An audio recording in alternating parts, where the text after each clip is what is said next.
And so, I would love to know kind of how your journey went from being a solo agent wearing every hat that there is. You're doing your own paperwork, you're doing your own things, you're having to sell and market yourself, to where it is now of actually looking at your business as a business and having that leverage. I mean, how have you been able to transition in that space from it all being on you to being able to build a business that's sustainable? I've always been the type of person that likes collaboration. Um, you know, Obviously, what was invaluable to me was coaching with you for multiple reasons, for accountability, strategizing, which was extremely important in the beginning. Taking as many classes as possible, you know, surrounding myself with other agents who had businesses that I was hoping to one day have, to see how they do things, to see how they operate, how they interact with their team, with their clients. And luckily, the first brokerage I started off with, uh, I went into business for myself, but I never felt I was in business by myself alone. Mhm. It was, I like to refer to those first couple of years as in that office with those particular people as the most collaborative competition that Mhm. I've ever experienced. Because at the end of the day, we are all competing in the same market. I mean, there's enough business for everybody, Right. but the generosity of people's time and knowledge, and sharing that, with myself and others, was a huge help, a huge benefit.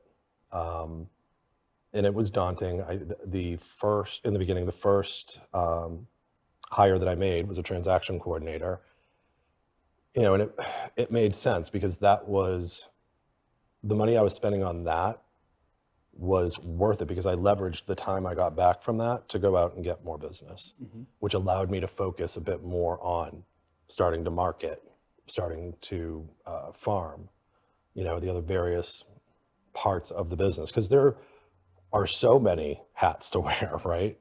From that point forward, I started getting busier and busier, and it got to the point,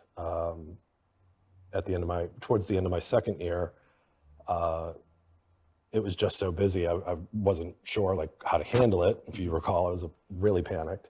Um, Luckily, I was mentoring another agent who was newer, who was fantastic. Who I was like, "Hey, how would you like to be a showing assistant?"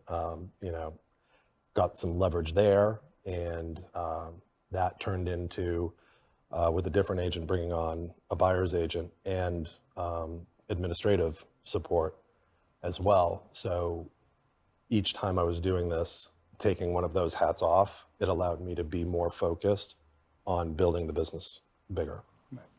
Well, and so with that, there's a whole skill set, and many of them you've kind of peppered in throughout, of farming and marketing and just transaction coordination, other things.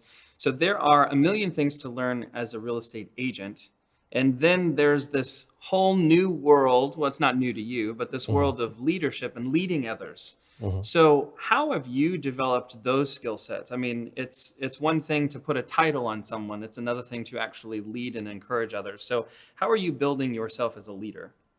One of the things, one of the many things that I like to do is I pretty much start off my mornings with combing over YouTube for leadership videos. I'm not a big fan of reading paper books, as you know, but Audible and other things like that come in handy. But that's how I like to start my day, learning about leadership from other leaders who have had great success. Each morning, the team starts off with a call every morning at 9 a.m. Monday through Friday. It's just a check-in.